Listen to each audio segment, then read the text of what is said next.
પણ છતાં એ 4-5 વખત જોયા પછી એ તમને ગમવા ન માંડે, ન ગમે તમને, સ્વાભાવિક છે. પણ સાહેબ કેટલા વર્ષોથી આ કથા થાય છે ભાગવતની. આ પહેલી તો નથી ને, આદિ અનંત કથા છે. જેમ સુરેશદાસ બાપુએ કીધું કે હરિ અનંત છે ને, એમ હરિની કથાઓ તો એના કરતા અનંત છે. હરિને પૂજવા કરતા હરિની કથા પૂજવી છે ને, એ હરિ સ્વયં પોતે કહે છે કે મારા કરતા તો મુખ્ય છે ને મારી પોથી વહાલી છે. ભગવાન કરતા પણ વિશેષ છે ને કલ્યાણ તમારે આ ભગવાનની ગ્રંથની અંદર છે. તો એવું આ ભાગવત 7 દિવસ માટે આપણા આંગણે આવ્યું છે. વિચાર કરો. હવે આંગણે પેલા ખેતરમાં ગાડા જોપતા વડીલો હશે ને એને ખબર હશે, ખેડૂત માણસોને ખબર હશે. પેલા આપણી પાસે ઢગા હતા નહીં, ઢગા આવતા પેલા ખબર છે ને, બળદ. હવે બધા ટ્રેક્ટર આવી ગયા છે ને એટલે ખ્યાલ નથી. પેલા બળદ હતા. બળદ હતા ને તો એ બળદ લઈ આવતા. પોતા પાસે તો હતો નહીં, ગરીબ ખેડૂતો હતા. શું કરતા, જ્યારે એનો વાવણીનો સમય આવે ત્યારે બીજાના બળદ લઈ આવતા. એ એમ કહેતા કે ભાઈ 2 દિવસ માટે અમને તમારો બળદ આપો, અમને જરાક વાવણી કરવી છે. પછી 1-2 દિવસ માટે એ બળદ લઈ આવે, વાવણી કરે. એ બળદને પછી સુવા ન દે. એ 24 કલાક એ બળદને એ પોતાના ખેતરોમાં હાંક્યા જ કરે, હાંક્યા જ કરે, હાંક્યા જ કરે. શા માટે ખબર છે? એને ખબર છે કે 3જા દિવસે બળદ પાછું વહી જશે, પાછું નહીં આવે. એવી જ રીતે સાહેબ આપણા આંગણે આ ભાગવત રૂપી તત્વ આવ્યું છે. એને મેં જ્યાં જકુતરો આનું ગેનાજે સાહેબ ગેની ગેંજા એ પાછું કડી આચે કેડી ખબર. ભાગવતમાંથી શબ્દો સાહેબ તમને મેં પહેલા જ વાત કરી છે. શ્રી મુખેથી વ્યાસજીને પણ ખબર નહીં હોય કે હું શું શબ્દો શ્રોતામાં પધરાવું છું. કારણ કે અહીંયાથી નીકળતો શબ્દ છે ને એ બ્રહ્મ છે, એ સ્વયં. કારણ કે અમે કથાકારો છીએ, અમને ખ્યાલ છે. અમે નાનકડા હતા ને પ્રથમો કથાઓ કરવા જ્યારે તૈયાર થયા હતા ને, ખૂબ અમે તૈયારી કરતા. અમે આખી રાત પુસ્તકો, આખા ગ્રંથો ખોલીને વાંચતા. શેના માટે ખબર છે? અમને એમ હતું કે સવારના જ્યારે પોથી વ્યાસપીઠ ઉપર બેસશું ને એટલે ત્યારે અમે આમ કહેશું, આમ કહેશું, આમ કહેશું. ખૂબ તૈયારી કરતા રાતે. પછી જ્યારે પોથી ઉપર બેસતા ને તો એ બધું ભૂલી જતા. અને જ્યારે વ્યાસપીઠમાંથી જે નીકળતું ને એ અમે કોઈ દી તૈયારી જ ન કરતા. એનું કારણ છે સાહેબ, વ્યાસપીઠ ઉપર કોઈ પણ બ્રાહ્મણનો દીકરો બેસે છે ને, શું બોલે છે એ સ્વયં વ્યક્તિ નથી બોલતો, સ્વયં અહીંયા પરમાત્મા આવીને બોલે છે ને, ત્યારે અહીંયાથી શબ્દો આપણને બધાને મીઠા લાગે છે. કારણ કે તમારા અને વ્યાસની વચ્ચે એક છે તત્વ. કયું તત્વ છે? વક્તા અને શ્રોતા વચ્ચે એક ગ્રંથ પડેલો છે. એ ગ્રંથ કોઈ સામાન્ય નથી સાહેબ, સ્વયં પુરાણ પુરુષોત્તમ છે, વાંગમય સ્વરૂપ છે. એના થકી વક્તાનું જ્યારે શબ્દ નીકળે છે ને, વચમાં એ શબ્દ છે ને એ પોથીજી સ્વીકારે છે. એટલે એમાંથી નીકળતો શબ્દ છે ને આપણાના કાનોમાં પડે છે ને ત્યારે આપણે મીઠો અને મધુર લાગે છે. આ તો આનું મહત્વ છે સાહેબ. નહીતર કોઈ પાગલો નથી. માણસો સાહેબ ગાંડા ગેલા થાય છે આ કલિકાલમાં. આ કારતક મહિનામાં કેટલી કચ્છમાં નહીં આખા વિશ્વમાં કથાઓ થાય છે અને પોથી પાછળ માણસો ગાંડા ગેલા થયા છે. પોતાના દીકરાના લગ્નમાં પણ બાપ નાચતો નથી, પણ જ્યારે પોથી યાત્રા થાય ને ગમે તેવો મોટો વ્યક્તિ પણ નાચવા માંડી જાય છે. શું કામ? કારણ કે આ હરિના મોટો ઉત્સવ છે. પરાત્પર બ્રહ્મનો મોટો ઉત્સવ છે. એટલે આપણે બધા પાગલ થઈએ છીએ. તો એવું આ ગ્રંથ 7 દિવસ જે વક્તા આપણી વચ્ચે પધાર્યા છે. હવે આશીષ મહારાજનો તો હું તમને શું પરિચય આપું? આશીષ મહારાજને કોણ ન ઓળખે સાહેબ? બધાએ. કોઈ એવી સ્થાન નથી કે જ્યાં આશીષ મહારાજની કથા નથી થઈ. અમે પણ એમના ઋણી છીએ કે એમનામાંથી કાંઈક શીખતા શીખતા શીખતા અમે સાહેબ કથાકાર બની ગયા. તો આશીષ મહારાજનો કોઈ એવી જગ્યા નથી કે જ્યાં કથા નથી થતો. નકા એમ કહેતા રામચરિત માનસમાં કે બીનું પર જીત હો નહીં પીતી. તમે કોઈકને ઓળખતા ના હો ને તો એના પ્રત્યે તમને ભાવ જાગૃત ન થાય. એક નિયમ છે. તમે મને ઓળખતા ન હો ને તો હું ગમે એટલો વિદ્વાન હોઉં કે ગમે તેમાં આવું, તમને મારા પ્રત્યે ભાવ જાગૃત ન થાય. બીનું પર તીતી હો નહીં પ્રીતિ. જ્યાં સુધી પ્રીતિ ન થાય ત્યાં સુધી પરપ્રીતિ ન થાય. જ્યાં સુધી આપણે જાણ્યા વગર પ્રીતિ ન થાય. અને આપણે આશીષ મહારાજને જાણીએ છીએ એટલે આપણે આપણા લાગે છે. દરેક સ્થાન ઉપર એમની કથાઓ થાય છે આજે. શું કામ? એટલું જ સરળ સ્વભાવ છે. એવા જ આશીષ મહારાજની કથા આપણે આ 7 દિવસ અવસર મળ્યો છે મારા ભાઈ બહેન. વિશેષ હું મારા શરીરનો તો શું વાત કરું. ખૂબ એમની કથાઓ એમના જીવનની અંદર ઘણી એવી કથાઓ છે કે એનાથી ઘણા માણસોના જીવન પરિવર્તન થઈ ગયા છે. અને ચોક્કસ હું તમને એક વિશ્વાસથી ખાતરી આપું છું, ઘણા લોકો સાહેબ ચિઠ્ઠીઓ રાખીને વ્યાસજીના વ્યાસપીઠ ઉપર ચિઠ્ઠી આપી જાય. શેના માટે? પોતાના જીવનના કોઈ પ્રશ્નો માટે. પણ એક તમને ખાતરી કહું છું કે આપણા સનાતન ધર્મનું મૂળ એક ગ્રંથ છે જેને આપણે ગીતા કહીએ છીએ. આપણા સનાતન ધર્મનું મૂળ ગ્રંથ જેનું નામ છે ગીતા, એવી જ રીતે આપણા સનાતન ધર્મનું એક ગ્રંથ છે એ છે ભાગવત. ભાગવતમાં કોઈ તમારા જીવનનો એવો પ્રશ્ન નથી કે જે ભાગવતની અંદર ન હોય. જો તમે 7 દિવસ એક ચિત્તથી આ 7 દિવસ કથા શ્રવણ કરશો તો તમારા જીવનની અંદર જેટલા પણ પ્રશ્નો તે તમને એમ જ થશે કે આ કથા મારી છે, આ પ્રશ્ન મારો છે, મારા જીવનનો પ્રશ્ન છે. એ બધા પ્રશ્નનો જવાબ આ 7 દિવસની કથામાં ઓટોમેટિક મળી જશે. તમને અહીંયા ચિઠ્ઠી આપવાની પણ જરૂર નહીં પડે. એના માટે 7 દિવસ તમારે આ કથા શ્રવણ કરવી પડશે. બસ વિશેષ આગળ હું કાંઈ નહીં કહું. આપણે મારા શ્રીના શ્રીમુખેથી હરિરસનું પાન કરીશું એવી ભાગવતની કથા આપણે બધાએ સાંભળશું. આગળ હું વિનંતી કરીશ આપણા વક્તા શ્રી આશીષ મહારાજને આગળનો દોર પ્રારંભ કરે. ભાવ અને શ્રદ્ધાથી એક નાનકડો નિયમ તો આમ ન કહી શકું, તમે મારા વડીલ છો, પણ આપણો જે સમય છે 3 વાગ્યાનો કથાનો અને 6 વાગે વિરામનો, 3 વાગ્યા પૂર્વ એક નિયમ છે કે વક્તા આવે ને પહેલા આપણે બધા આવી જાઉં અને વક્તા જાય ને પ્રસ્થાન કરીને એના પછી આપણે બધા ઊભા થવું અને જાઉં. કથા વિરામ થાય, વ્યાસજી જાય એટલે બધાએ પછી દર્શન આપ કરી શકશો. ત્યાં પણ પૂજા છે, ત્યાં પણ દર્શન કરી શકજો. વ્યાસપીઠની પણ પ્રદક્ષિણા કરી શકજો જ્યારે વ્યાસજી વિદાય કરે ત્યારે. આગળ વ્યાસજીના શ્રીમુખેનું દોરું આપણે આગળ ધરાવશું.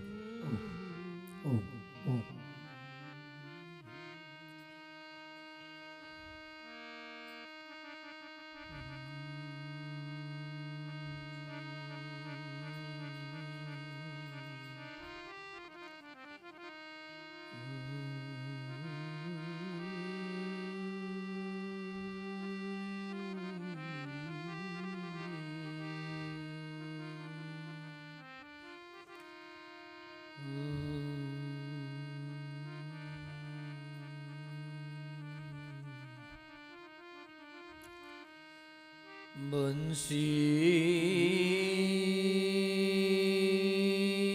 વિભૂષિત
વિઘ્નેશ્વરં વિવિધ વિઘ્નહરં પરેશં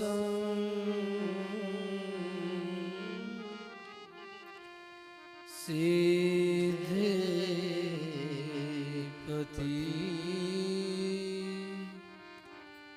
सकल सिद्धपदं सुरेशं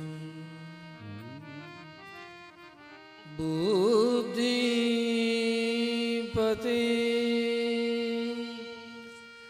विमल बुद्धिपदं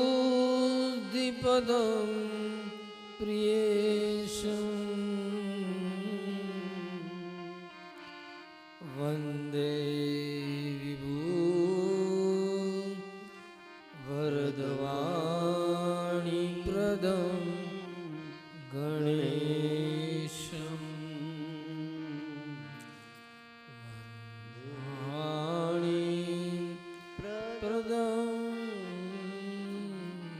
ગણેશમ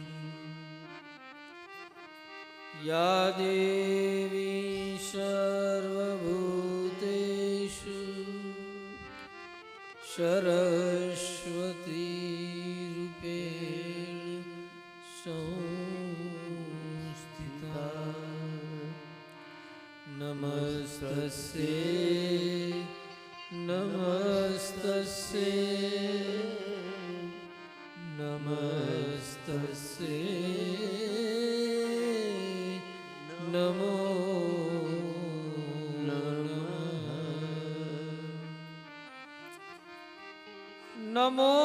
નમોસ્તુતે વ્યાસ વિશાલ બુદ્ધે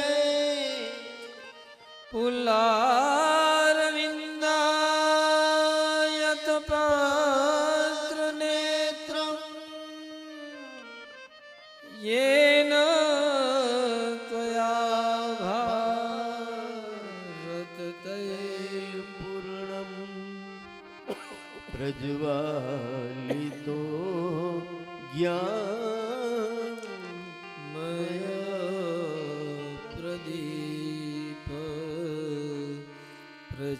પ્રજ્વાલિતો જ્ઞાનમય પ્રદીપ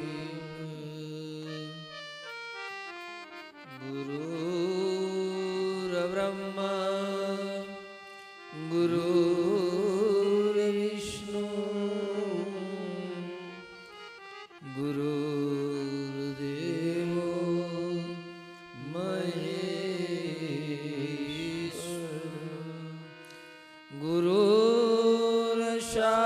ગુરુર્સાક્ષાત પરબ્રહ્મ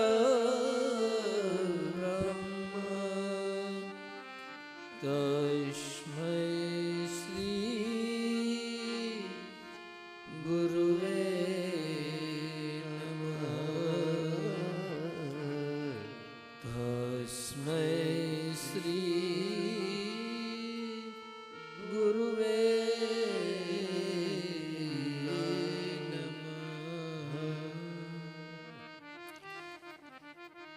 શ્રી કૃષ્ણચંદ્ર કૃપાલુ ભજમન નંદનંદન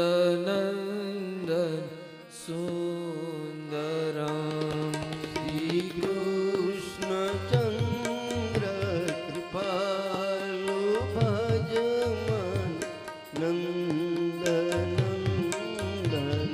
સુંદરમ શરણ શરણ ભવ હરણ આનંદ ધન રાધાવરમ શરણ શરણ ભવભય હરણ આનંદ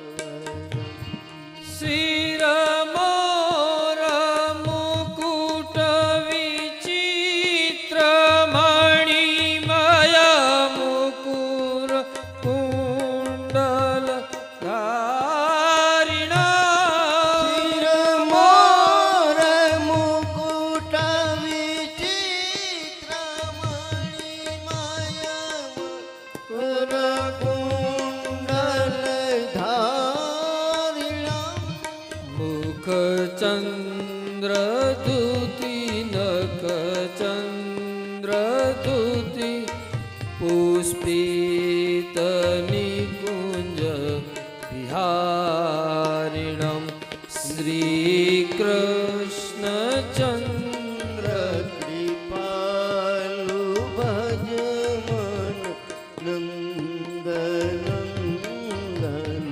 સુંદરમ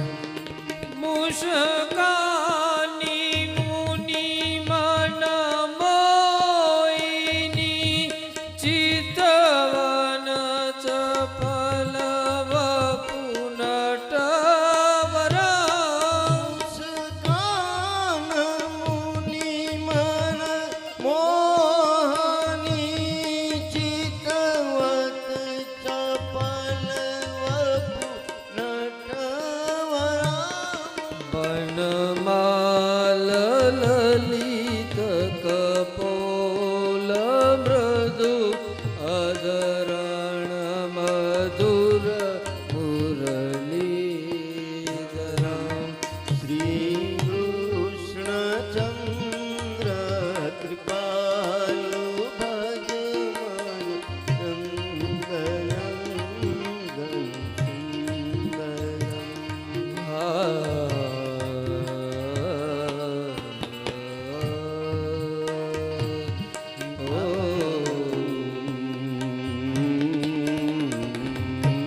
વૃષભાનુનંદિની વામદી શોભિત સુમન સિંહાસન વૃષભાનુનંદિની વામદિશી શોભિત સુમન સિંહાસન લલિતા દીદી સબીજ સેવહી કરી ચમર છત્ર પાસનમ કૃષ્ણ ચંદ્ર કૃપાલુ ભજમન નંદન ઇતિ વહતિ કવિ જય રામ દેવ મહેશ્વર દયા નંદના ઇતિ વદતિ કવિ જય રામ દેવ મહેશ્વરુદિયા નંદનમ દિશિદર્શ પ્રિય પ્રાણધન મમ વિરહ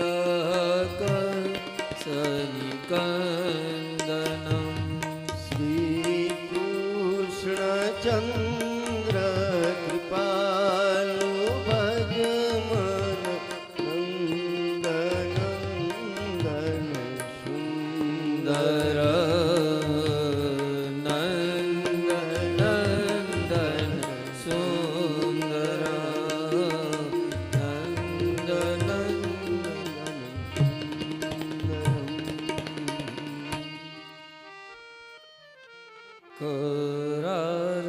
करारविन्दे न पदारविन्दं मुखारविन्दे विनिवेशयं वटस्य पात्रस्य पुटे शयानं बालं मुकुन्दं मनसा સ્મરામિ બાલમુકુંદમ મનસા સ્મરામિ શ્રી કૃષ્ણ ગોવિંદ હરે મુરારી શ્રી કૃષ્ણ ગોવિંદ હરે મુરારી હે નાથ નારાયણ વાસુદેવ હે નાથ નારાયણ વાસુદેવા શ્રી કૃષ્ણ ગોવિંદ હરે મુરારી શ્રી કૃષ્ણ ગોવિંદ હરે મુરારી જીવે પિબસ્વા મૃતમેત દેવ જીહવે પિબસ્વા મૃત્યુમેત દેવ ગોવિંદ દામોદર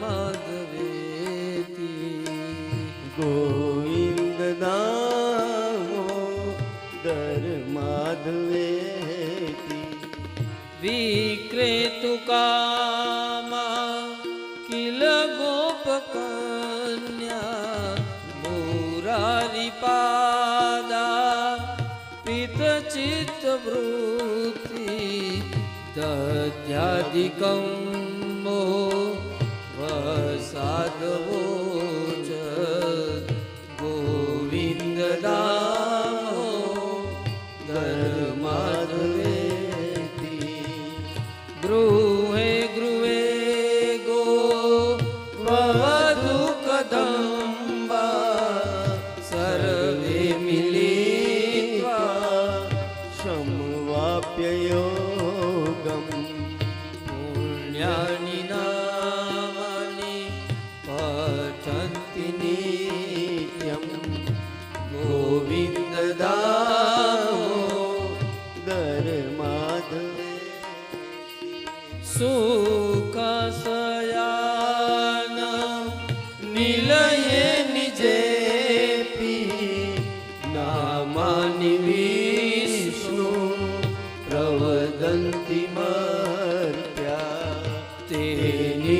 तं तन्मयता व्रजन्ति गोविन्द दामोदर माधवेति जीवे सदैव भज सुन्दराणि नामानि कृष्णस्य मनोहराणि समस्त भक्ता विनाशनानि गोविन्द दामोदर माधवेति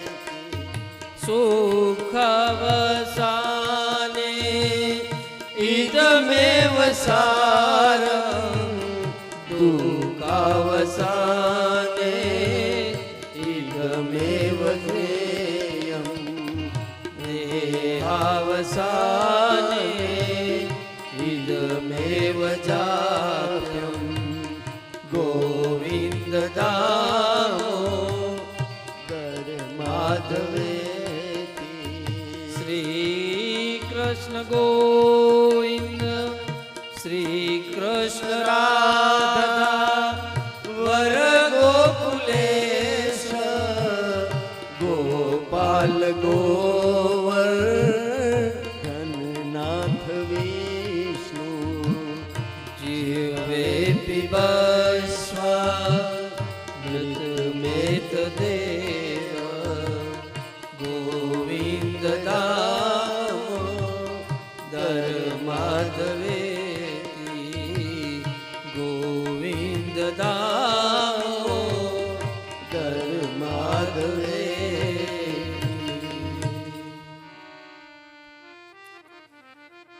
कृष्ण गोविन्द गोपाला कृष्ण गोविन्द गोविन्द गोपाला कृष्ण गोविन्द गोविन्द गोपाला कृष्ण गोविन्द गोविन्द गोपाला भज मुरली मनोहर नंद लाला भज मुरली मनोहर नंदलाला कृष्ण गोविन्द गोविन्द गोपाला कृष्ण गोविन्द गोविन्द गोपाला भज मुरली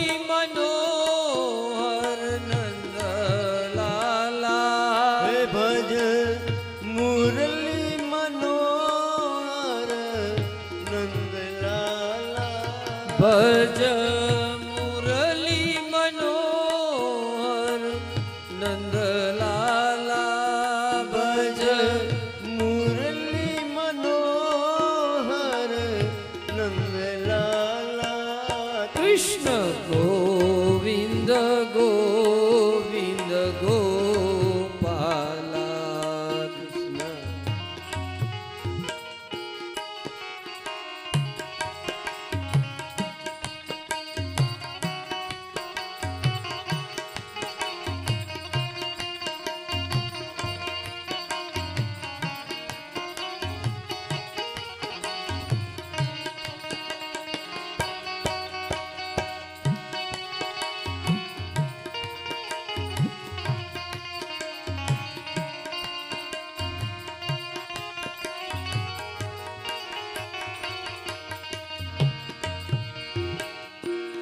कृष्ण गोविन्द गोविन्द गोपाला कृष्ण गोविन्द गोविन्द गोपाला कृष्ण गोविन्द गोविन्द गोपाला कृष्ण गोविन्द गोविन्द गोपाला भज मुरली मनोहर नंद लाला भज मुरली मनोहर नंद ભજ મુરલી મનોહર નંદ લાલા ભજ મુરલી મનોહર નંદ લાલા કૃષ્ણ ગોવિંદ ગોવિંદ ગોપાલા કૃષ્ણ ગોવિંદ ગોવિંદ ગોપાલા કૃષ્ણ ગોવિંદ ગોવિંદ ગોપાલા કૃષ્ણ ગોવિંદ ગોવિંદ ગોપાલા કૃષ્ણ ગોવિંદ ગોવિંદ ગોપાલા બોલે કૃષ્ણચંદ્ર ભગવાન ભગવાન કી જય રામચંદ્ર ભગવાન ભગવાન કી જય સુખદેવજી મહારાજ મહારાજ કી જય ભાગવત ભગવાન ભગવાન કી શ્રી જય હનુમાનજી મહારાજ મહારાજ કી જ્યોતેશ્વર મહાદેવ મહાદેવ કી જય સત્ય સનાતન ધર્મ કી સદગુરુ ભગવાન કી જય ઓમ નમઃ પાર્વતી પદે હર હર મહાદેવ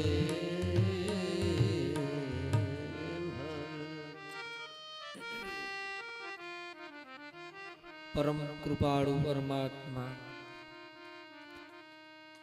સચ્ચિદાનંદ સ્વરૂપ ભગવાન શ્રી હરિ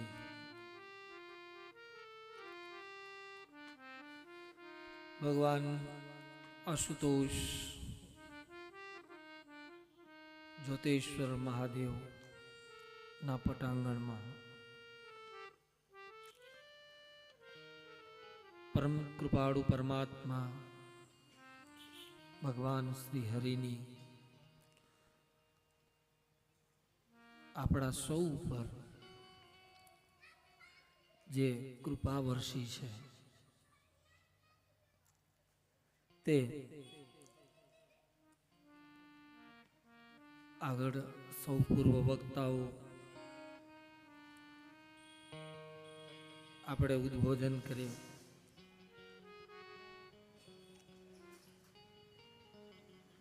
આજે ભગવાન જ્યોતેશ્વર મહાદેવની પૂર્ણતઃ અસીમ કૃપા કે જે તમારી અને આપણા સૌની બધાની એક ઈચ્છા, એક મનોરથ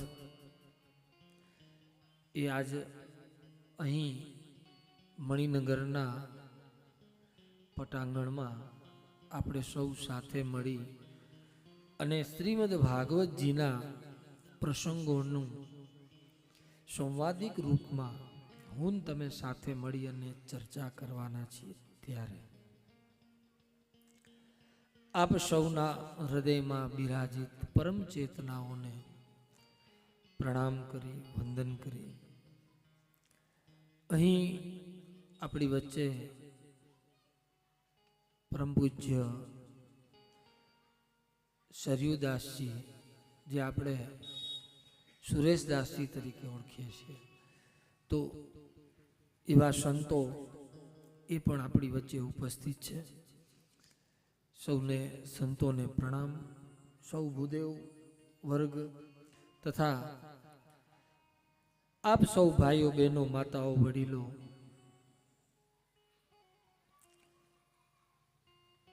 આ કથા આમ કહું તો લગભગ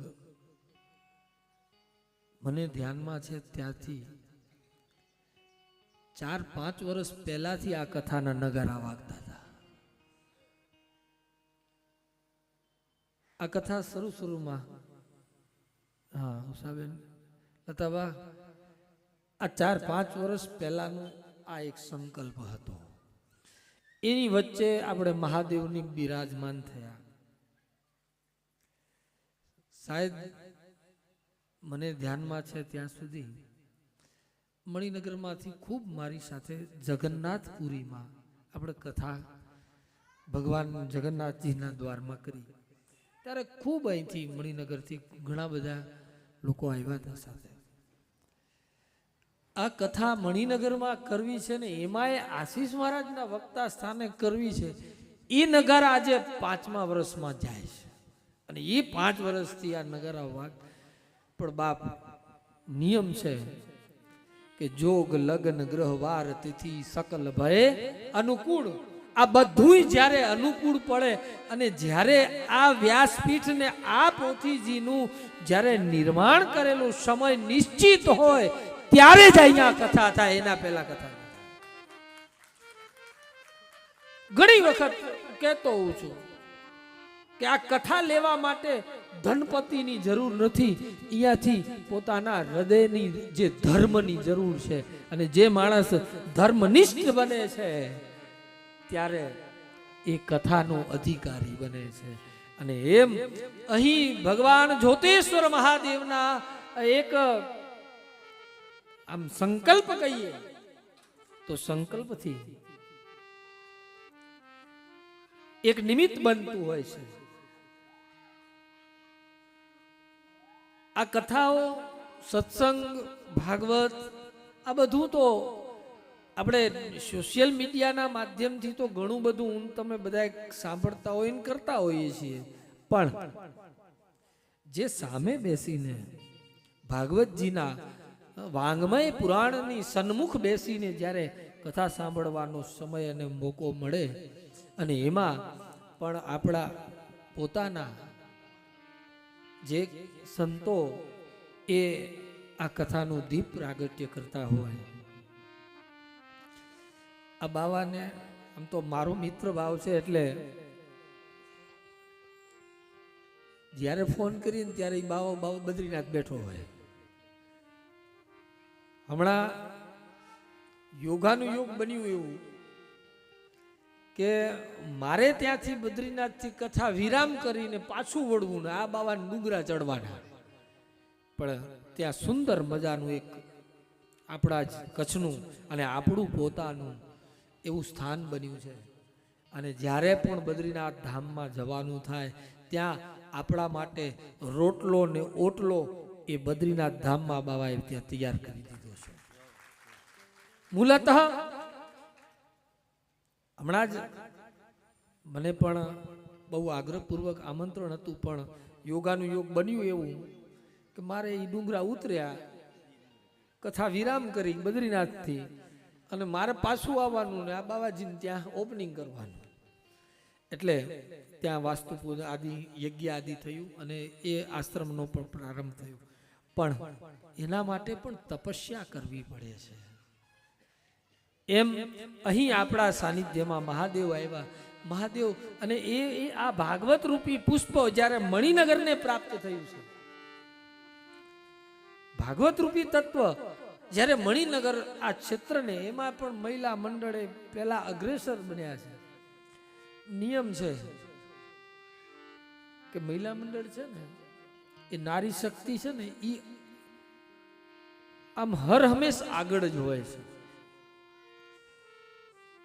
આપણે હજી આળસ કદાચ ઉડે કે ન ઉડે ભાઈઓને, પણ બહેનોને તો એકદમથી ખંખેરી આળસ ખંખેરીને આજ કથાનો પ્રારંભ જ્યારે થઈ રહ્યો છે ત્યારે પૂર્ણતઃ શ્રેય આ કથા જ્યારે અહીંયા આંગણે આવી છે તો એ વિશેષ રૂપમાં મહિલા મંડળ અને એમાં પણ યુવક મંડળ ભાઈઓ જે એને સહયોગ આપ્યો છે. કારણ કે ખાલી એકલા હાથે તાળી પડે નહીં, ભાઈઓનો સહયોગ જોઈએ.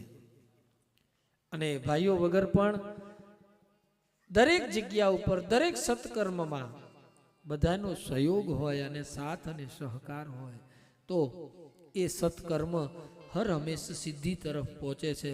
એ સત્કર્મ હર હંમેશ પૂર્ણ જ થાય છે. તો એવું વિશેષ રૂપમાં જ્યારે ભગવાન અહીં જ્યોતેશ્વર મહાદેવની કૃપાથી હરિ અને હર ત્યાં હર બેઠા છે અને એ હરને આજે મહાદેવને કથા સંભળાવવા માટેનો એક આ પ્રયાસ થઈ રહ્યો છે.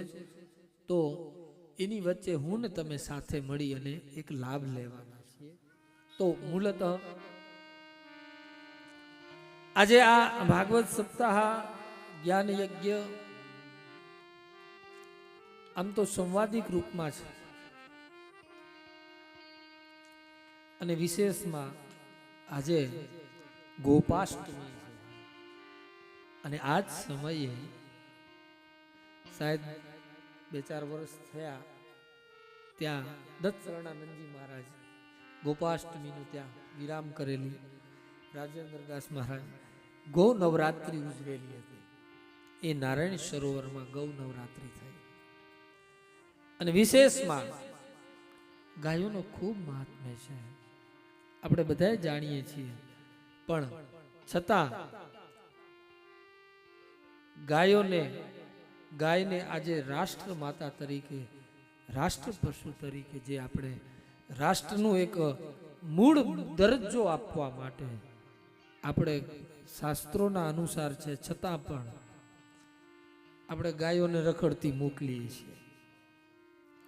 તો કે ઘણા ઘરોમાં ઘણા કહેતા હોય ગાયો રાખવી ક્યાં, પણ બાપ એ કદાચ રાખવાની વ્યવસ્થા ન હોય તો વાંધો નહીં, ક્યાંક ગૌશાળામાં, ક્યાંક આવા ધાર્મિક સ્થાનોમાં, ક્યાંક ને ક્યાંક આપણે આપણા હાથે આ ગાયોનું રક્ષણ થતું હોય એ સ્થાન ઉપર આપણો સહયોગ આપવો જોઈએ. ગાય બચશે તો રાષ્ટ્ર બચશે. કારણ કે ગાવ અમે અગ્રત સંતો, ભગવાન કહે છે કૃષ્ણ તો ગાયોની મધ્યમાં રહ્યા છે.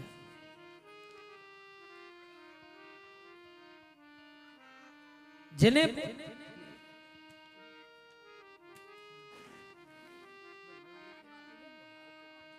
तुम ढूंढो मुझको गोपाला, मैं खोई गैया तोरी हूँ. तुम ढूंढो मुझको गोपाला, मैं खोई गैया तोरी.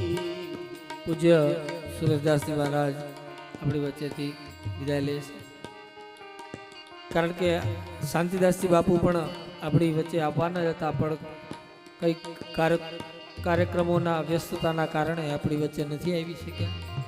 તો ખૂબ ખૂબ ધન્યવાદ મહારાજ શ્રીનું.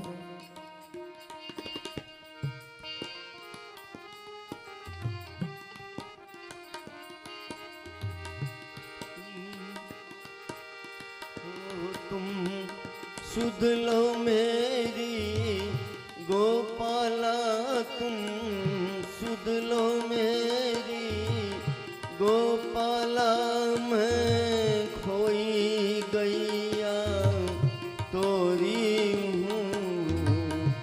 तुम ढूंढो मुझको गोपाला, मैं खोई गैया.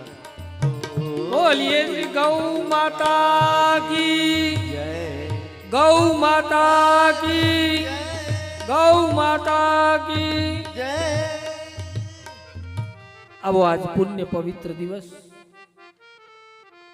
એમાં પણ શ્રીમદ ભાગવતજીમાં આપણે કથાના પ્રવાહમાં આગળ વધીએ અને પ્રવેશ કરીએ તે પૂર્વ ભાગવત શું છે? ભાગવતજીના 4 શબ્દો છે. ભાગવત. ઘણી વખત મને પણ ઘણો આગ્રહ કરતા હોય છે, મહારાજ થોડી વાર ઊભા કરો, રાસુડા રમાડો, આમ બધું બરોબર છે, બધું થોડું હોવું જોઈએ, થોડું સંગીત પણ હોવું જોઈએ, પણ ભાગવત છે ને એ ભાગવત એક પરીક્ષાનો વિષય છે. ભાગવત ખાલી રાસુડા રમવા માટેનું શાસ્ત્ર નથી, ધ્યાન દેના. ભાગવત એ ખાલી રાસ રમવા, હા રાસ છે, રાસ પંચાધ્યાય. ગોપીઓએ ગોપી ગીતમાં ભગવાને ખુદ રાસ રમાડ્યો છે. પણ રાસ એટલે રાસનો અર્થ શું? રાસ એટલે રાસ ને રા એટલે રાગ દેશમાંથી મુક્ત થયેલો જીવ. એ ભગવાનને સમર્પિત થાય, અને એ ભગવાનને જ્યારે સમર્પિત થાય ને એનું નામ છે રાસ. રાગ દેશથી મુક્ત થઈ જવું જોઈએ. અહીં મૂળતઃ ભાગવતજીના 4 શબ્દો છે. ભાગવત. હમણાં જ આપણા શાસ્ત્રીજીએ કૃષ્ણ શંકર દાદાને યાદ કર્યા. ભાગવત એટલે શું છે? ખાલી ચંદન પુષ્પ કરવા માટે ખાલી પુસ્તક, આ પુરાણ છે એવું નથી. ભાગવત એટલે શું?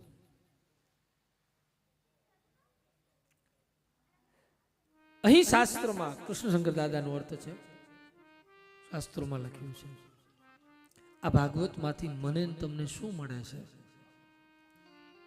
તો પહેલો શબ્દ છે ભાગવતનો બ. બ ભજ ધાતુથી બને છે, ભજવાથી બને છે. ભ યાની ભક્તિ. આ ભાગવતમાંથી આપણને શું મળે છે? તો કે ભાગવતમાંથી આપણે ભક્તિ મળે છે.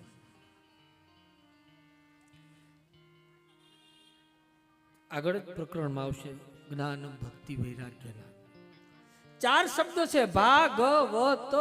ભ એટલે ભક્તિ, ઘ એટલે જ્ઞાન. આ જ ભાગવતમાંથી આપણને જ્ઞાન પ્રાપ્ત થાય છે. અને ભક્તિ ઉત્પન્ન થયા પછી જ મનુષ્યને જ્ઞાન પ્રાપ્ત થાય છે. અને જ્ઞાન પ્રાપ્ત થયા પછી વ એટલે વૈરાગ્ય. વૈરાગ્ય ક્યારે આવે? કે જ્યારે માણસને જ્ઞાન મળે તો. यदि ज्ञान नहीं है तो वैराग्य नहीं. અને એ પણ વૈરાગ્ય કેવું?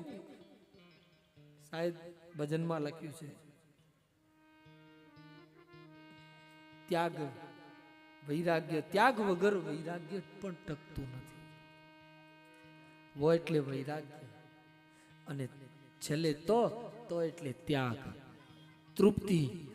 જ્યારે મનુષ્યના જીવનની અંદર જેને તૃપ્તિ જીવનની અંદર અહેસાસ ન થાય શાંતિનો, તો આ ભાગવત આપણને શું આપે છે?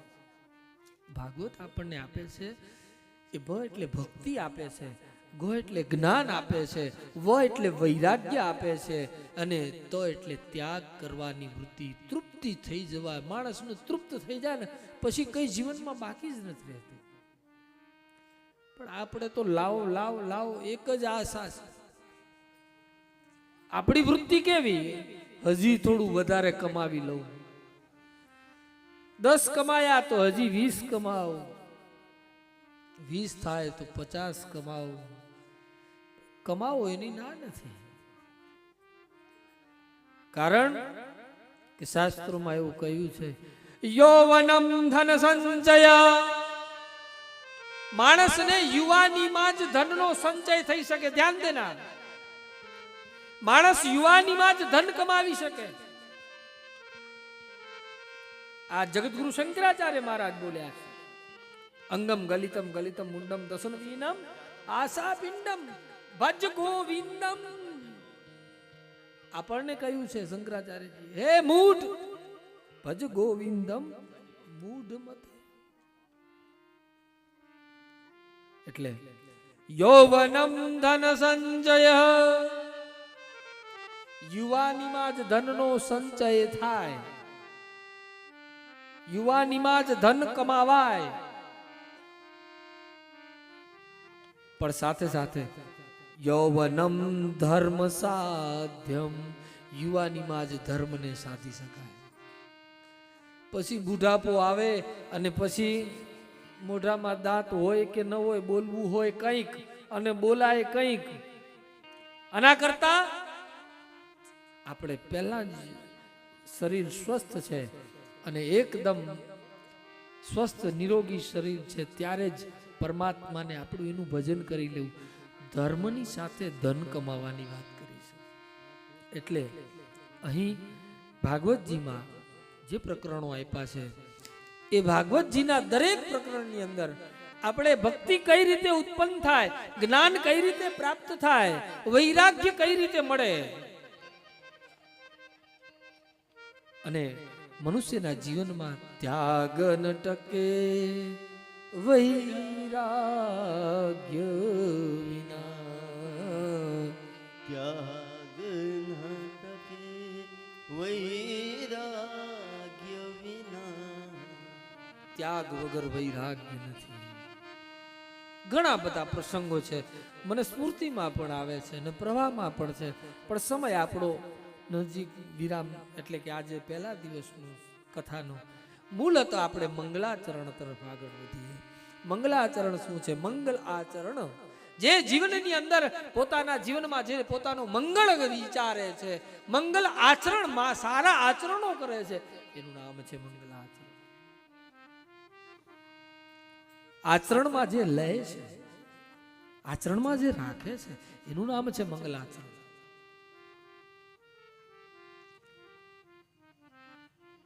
આચરણમાં હોય ને બુદ્ધિમાં ને મનમાં ન હોય તો માણસનું જીવન એ તો દેખાવાનો દાંત એક હોય ને ચાવવાના દાંત બીજા હોય. આવું ના હોવું જોઈએ. મૂળતઃ જેવું છે એવું પ્રત્યક્ષ અંદરથી પણ એ જ છે ને બહારથી પણ એ જ છે. એવું મૂળ તત્વ મને તમને જો કોઈ સમજાવે તો એ શ્રીમદ ભાગવતજી છે. અને શાસ્ત્રીય નિયમ પ્રમાણે આવું કહેવામાં આવ્યું છે કે પ્રથમ દિવસે મંગલાચરણનો પાઠ થવો જોઈએ. અને મંગલાચરણ એટલે કે આપણે મહાત્મયનો પ્રવેશ કરીએ મહાત્મયજીમાં, તો કથાના પ્રવાહમાં એવું હોય છે કે જે પુરાણ લઈ અને આપણે જેની આ 7 દિવસ માટે ચર્ચા કરવાના છીએ, તો એ 7 દિવસ માટે આપણે જે પુરાણને લઈને આપણે બેઠા છીએ, જેની વાતો કરવાના છીએ, જેની કથા કરવાના છીએ, એનું મહાત્મ્ય, એનું મૂળ સાર શું છે, એ શું કહેવા માંગે છે, કોણ છે, એના માટે કરી અને આ ભાગવતનું મહાત્મ્ય છે. તો અહીં ભગવાન શ્રીમદ ભાગવતજીના વ્યાસજીએ જે શ્રીમદ ભાગવતજીમાં પ્રથમ મહાત્મ્યનો જે શ્લોક લખ્યો, એ શ્લોકનું વર્ણન કરી અને સંક્ષિપ્તમાં વર્ણન કરીશું. બાકી વિસ્તાર તો કાલે. હવે આમ તો 7 દિવસ છે આપણી પાસે, અને તમે કોઈ ચિંતા કરશો નહીં. 7 દિવસ 7 મિનિટમાં પૂરું થાય એમ છે, અને 7 જન્મે પૂરું ન થાય એમ પણ છે. કારણ કે હરિ અનંત હરિ કથા અનંત, કારણ કે હરિ અનંત છે, હરિની કથાઓ પણ અનંત છે, એનો કોઈ પાર પામી શકાય નહીં. એટલે એનું મૂળતઃ પ્રથમ પ્રકરણ મહાત્મ્યજીમાં પ્રવેશ કરી અને મહાત્મ્યજીનો પહેલો શ્લોક સચ્ચિદાનંદ રૂપાય વિશ્વોત્પત્યાદિ હેતવે તાપત્રય વિનાશાય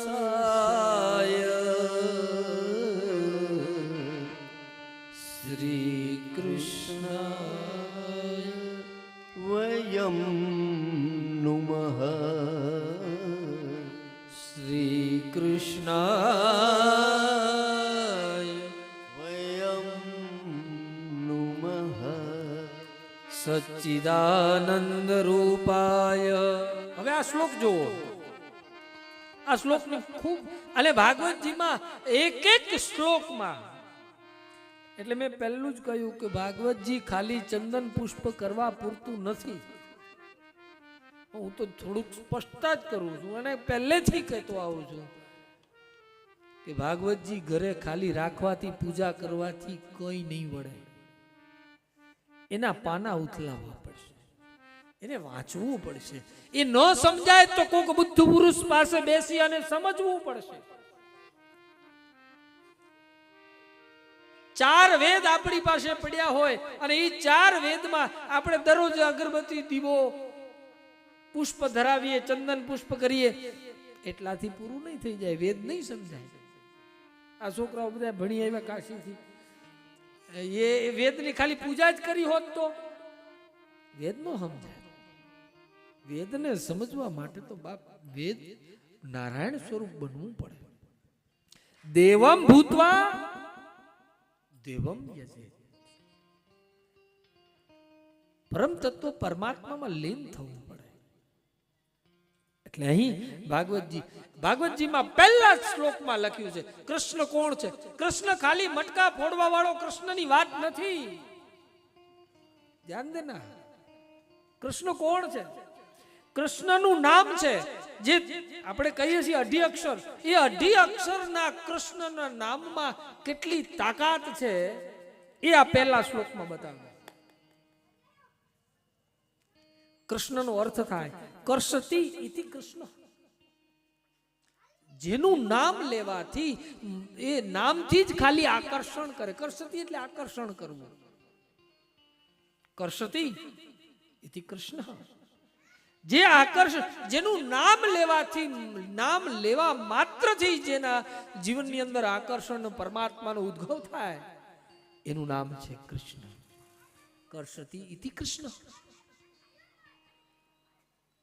અત્યારે આપણે અહીંયા જે બેઠા છીએ, આપણે અહીંયા સાંભળીએ છીએ એના કરતા તો 10 ગણા માણસો લાઈવ ટેલિકાસ્ટથી સાંભળે છે. આપણે એકલા આટલામાં નથી. પણ મૂળમાં મારો કહેવાનો મતલબ એ છે કે મૂળ તત્વને સમજ. ખોટી શ્રદ્ધા, અંધશ્રદ્ધા ન રાખવી જોઈએ. શ્રદ્ધા જરૂર હોવી જોઈએ. જીવનમાં શ્રદ્ધાવાન બનવું જોઈએ. શ્રદ્ધા હોવી જોઈએ પણ અંધશ્રદ્ધા ન હોવી જોઈએ. અહીંયા કૃષ્ણનું નામ છે ખાલી 18 અક્ષરનું. એના નામથી જ ગોપીઓ પાગલ બની ગઈ. એના નામથી જ ગાયો, આજે ગોપાષ્ટમી છે, એની પાછળ દોડતી દોડતી જાય છે. એના નામ સ્મરણથી જ અહીં ગોપીઓ સુર સાંભળી અને એના તરફ દોડતી જાય છે. એ કૃષ્ણ કોણ છે? એ કૃષ્ણ જે છે એના જ એ કૃષ્ણનું અહીં આપણે મને તમને વ્યાખ્યા કરતા આ એ શ્રીમદ ભાગવતજીના મહાત્મ્યના પહેલા શ્લોકમાં આખા કૃષ્ણનું વર્ણન કર્યું. શું છે? સચ્ચિદાનંદ રૂપાય વિશ્વોપત્યાદિ હેતવે તાપત્રય વિનાશાય શ્રી કૃષ્ણાય વયમ નુમઃ. સત, ચિત્ત અને આનંદ. પહેલો શબ્દ છે સચ્ચિદાનંદ. આપ ઘણા બધા લોકો મારી સાથે કથાઓમાં ઘણી વખત આવતા હો છો અને આપ ઘણી વખત સાંભળ્યું પણ હશે. ફરી પાછું એ જ કથાના પ્રવાહમાં આગળ મહાત્માજીના પહેલા શ્લોકનું સંક્ષિપ્તમાં વર્ણન કરી અને કથાને વિરામ આપીશું. સચ્ચિદાનંદ શું છે? સત, ચિત્ત અને આનંદ. આની વ્યાકરણ સંધિ છૂટી પાડો. સચ્ચિદાનંદની ગુજરાતી અથવા તો સંસ્કૃતમાં એનું વ્યાકરણ સંધિ છૂટી પાડો તો એનું અર્થ થાય સત, ચિત્ત અને આનંદ. આ સત, ચિત્ત અને આનંદને ભેગું ભેળવો એનું નામ છે સચ્ચિદાનંદ. હવે સત્ય કોણ છે એ ભાગવતજી બતાવે છે. સત્ય ક્યાંથી મળશે? આ આખા શ્લોક ઉપર આપણે વર્ણન કરી શકીએ એટલું આપણી પાસે અત્યારે સમય પણ નથી. પણ સત્ય શું છે? સત્ય માણસ પાસેથી કોઈ દિવસ સત્ય નહીં મળે. ધ્યાન દેના. મનુષ્ય પાસેથી કોઈ દિવસ સત્ય પ્રાપ્ત નહીં થાય. કોઈક પદ એવું છે, કોઈ પુરાણ એવું છે કે યા તો સદગુરુ પાસેથી સત્ય મળે અને યા તો શાસ્ત્રો પાસેથી સત્ય મળે, અન્યથા કોઈ જગ્યાએથી મળતું નથી. સત્યનો માર્ગ કોણ બતાવે? તો કે અહીંયા સદગુરુ બતાવે. સદગુરુ કોણ છે? તો કે જે શાસ્ત્રો સમજાવે, જે પુરાણ સમજાવે, જે કોઈ શ્લોકોનું અર્થઘટન આપણને સમજાવી ત્યાં સુધી પહોંચાડે, સમાજ સુધી આપણે સાચો માર્ગ બતાવે. કવિ લખે સત્ય કીરા. આપણે જે સત્યનો માર્ગ બતાવે ને એનું નામ છે સદગુરુ. અને સત્ય વસ્તુ ક્યાંથી પ્રાપ્ત થાય તો કે સત્યમ પરમ ધીમહિ. આ ભાગવતજીમાં આ જ પ્રકરણ આવે છે. પહેલા જ સ્કંદમાં પહેલો શ્લોક, પહેલા અધ્યાયનો પહેલો શ્લોક, સત્યમ યમ પ્રવચંતમનુપેતમ અપેત કૃત્યમ. આ શ્લોકમાં જુઓ તમે એક એક આ હું તો કાયમ કહું છું કે કૃષ્ણ કથા છે એ જીવનને આનંદ આપનારી કથા છે. હમણાં જ શાસ્ત્રીજી કહેતો કે આપણે કોઈ ફિલ્મ જોવા જઈએ તો એક વાર જોઈએ તો થોડો આનંદ આવ્યો, બીજી વાર જોઈએ તો વળી એનાથી ઓછો આનંદ થઈ જાય. પણ આ તો હજારો વર્ષો થયા એક ને એક કથા ગવાય છે પણ કોઈ દિવસ જૂનું નથી થતું. તો એક વસ્તુ તો સત્ય છે કે આ પોથીની અંદર કંઈક ને કંઈક કૃષ્ણ તત્વ છે. એટલે આજે હજારો વર્ષો થયા એક ને એક શ્લોક ગવાય છે, એક ને એક તત્વ ગવાય છે, છતાં કોઈ દિવસ જૂના નથી થયા. તો એક વસ્તુ નક્કી છે કે આ કથાની અંદર, આ શ્લોકની અંદર કંઈક ને કંઈક છે. તો એક શું છે તો કે એ સત્ય છે. સત્ય કિરા બતાઈ સદગુરુજીને, સત્ય સદગુરુજીને, સત્ય કિરા બતાઈ. જે સાચો માર્ગદર્શક બને, સાચી દિશા સૂચક બનાવે, આનું નામ છે સદગુરુ. એ કદાચ કોઈ પુરુષ હોય, કોઈ સ્ત્રી હોય, સંન્યાસી હોય, બ્રહ્મચારી હોય, કોઈ પણ હોય, આપણે સત્યની પ્રતીતિ કરાવે, આપણો હાથ પકડી અને પરમ તત્વની અનુભૂતિ સુધી, સત તત્વ સુધી પહોંચાડે, આવું નામ છે સદગુરુ. સુતો રે જગાડી મને દેશ રે દેખાડ્યો, સૂતો રે જગાડે મને દેશ રે બતાવે, જમણાના હાથેથી છોડાવ્યો, છોડાવ્યો, છોડાવે છોડાવે, સૂતો રે જગાડે મને દેશ રે દેખાડ્યો. આપણે આવીને જગાડે, સત્યની પ્રતીતિ કરાવે કે તું કોણ છે.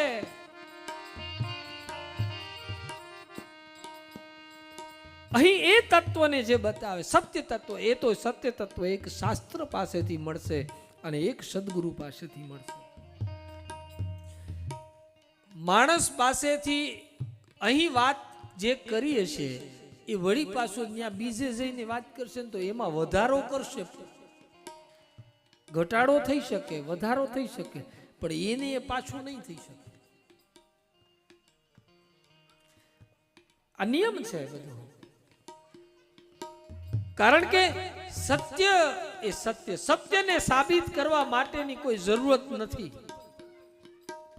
સત્યને સાબિત કરવાની સત્યમ પરમ ધીમ, સત્યમ ત્રિસત્યમ. એ સત્ય કોણ છે તો કે સત્ય એક પરમાત્મા છે, પરમ તત્વ પરમાત્મા છે. અને એ પરમ તત્વ પરમાત્માની જે ઝાંખી કરાવે તો એ શું તો કે એ છે શ્રીમદ ભાગવતજી. અહીં બીજો શબ્દ છે ચિત્ત. મારા તમારા જીવનમાં ચિત્તની એટલી બધી એકાગ્રતા હોતી નથી કે જે આપણે સત્ય તત્વને ઓળખી શકીએ, સત્યને સમજી શકીએ. એટલી આપણી એકાગ્રતા અથવા તો ચિત્ત ભ્રમિત થાય. પણ એ ચિત્ત એકાગ્ર કરે કોણ તો કે એ ભગવાન કૃષ્ણ કરે. અને ત્રીજું છે આનંદ.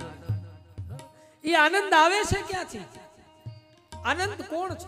આપણે ઘણીવાર કહેતા હોય આજે મને બહુ આનંદ આવે છે, ઘણીવાર એમ કહેતા હોય આજ મને આનંદ નથી.